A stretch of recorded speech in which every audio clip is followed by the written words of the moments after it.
పశ్చిమాసియాలో ఉద్రిక్తతల నడుమ America Iran మధ్య కుదిరిన 2 వారాల కాల్పుల విరమణ ఒప్పందం గల్ఫ్ దేశాలకు తాత్కాలిక ఊరట ఇచ్చింది. అయితే వ్యూహాత్మక హర్ముజ్ జలసంధిపై ఇరాన్కు పట్టు దక్కేలా అమెరికా ఒప్పందం చేసుకుంటుందేమోనని గల్ఫ్ దేశాలు ఇప్పుడు తీవ్ర ఆందోళన వ్యక్తం చేస్తున్నాయి. హర్ముజ్ జలసంధిలో అమెరికా ఇరాన్ సంయుక్తంగా టోల్ గేట్లు ఏర్పాటు చేయవచ్చంటూ బుధవారం ఉదయం ట్రంప్ చేసిన వ్యాఖ్యలు మరింత గందరగోళానికి దారితీశాయి.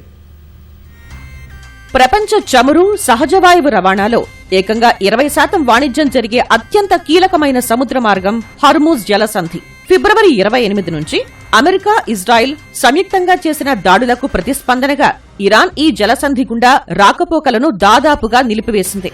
జలసంధిని వెంటనే తెరవకపోతే ఇరాన్ను తిరిగి శిలాయుగానికి పంపుతామంటూ అమెరికా అధ్యక్షుడు డొనాల్డ్ ట్రంప్ తీవ్ర స్థాయిలో హెచ్చరించారు. ఆయన విధించిన డెడ్లైన్ ముగియటానికి కేవలం 90 నిమిషాల ముందు సముద్ర రవాణాను పునరుద్ధరించే షరతుతో 2 వారాల పాటు దాడులు నిలిపివేసేందుకు ఇరుపక్షాలు అంగీకరించాయి.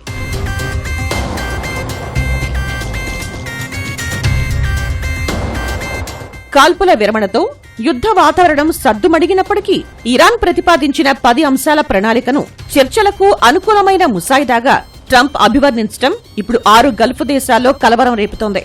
హర్ముజ్ జలసంధిపై ఇరాన్ నియంత్రణ కొనసాగించడం కూడా ఇందులో ప్రధానమైనది.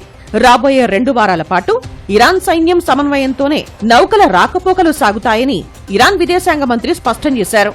పాకిస్తాన్ వేదికగా జరిగే చర్చల్లో హర్ముజ్ జలసంధి విషయంలో ఇరాన్కు ట్రంప్ వెసులుబాటు కల్పిస్తారేమోనని సౌదీ అరేబియా సహా ఇతర గల్ఫ్ దేశాలు భయపడుతున్నాయి. అదే జరిగితే ఇంధన సంపన్న గల్ఫ్ దేశాలు శాశ్వతంగా ఇరాన్ బెదిరింపులకు, ఆర్థిక బ్లాక్మెయిల్కు భయపడుతూ బతకాల్సిన పరిస్థితి వస్తుందని నిపుణులు హెచ్చరిస్తున్నారు.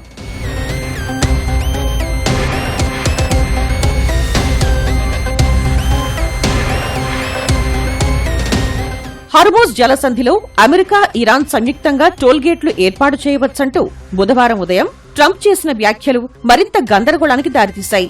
అయితే ఎలాంటి పరిమితులు లేకుండా జలసంధిని తెరవడమే తమ లక్ష్యమని వైట్ హౌస్ తర్వాత వివరణ ఇచ్చింది. మరోవైపు ఈ సముద్ర మార్గాన్ని తెరిచి ఉంచేలా రక్షణ చర్యలు చేపట్టేందుకు బహ్రెయిన్, ఐరాస భద్రతా మండలిలో ప్రవేశపెట్టిన తీర్మానాన్ని రష్యా, చైనాలు వీటో చేశాయి.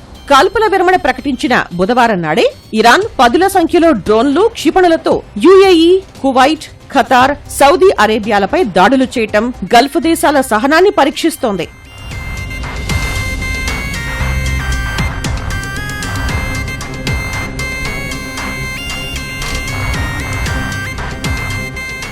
మరోవైపు ఇరాన్ అణు కార్యక్రమాన్ని సమూలంగా నాశనం చేయాలన్నది ట్రంప్ ప్రధాన డిమాండ్. కానీ దాన్ని పరిమితం చేస్తాం తప్ప పూర్తిగా నిలిపివేసే ప్రసక్తే లేదని ఇరాన్ స్పష్టం చేస్తోంది. వైట్ హౌస్ కూడా ఈ విషయంలో తమ డిమాండ్లు మారలేదని తేల్చి చెప్పింది. ఈ నేపథ్యంలో ఇస్లామాబాద్ లో శాంతి చర్చలు ఎంతవరకు సఫలమవుతాయి, గల్ఫ్ దేశాల ప్రయోజనాలకు అందులో ఎంతమేర ప్రాధాన్యత దక్కుతుందనేది ఇప్పుడు ప్రపంచవ్యాప్తంగా ఉత్కంఠ రేపుతోంది.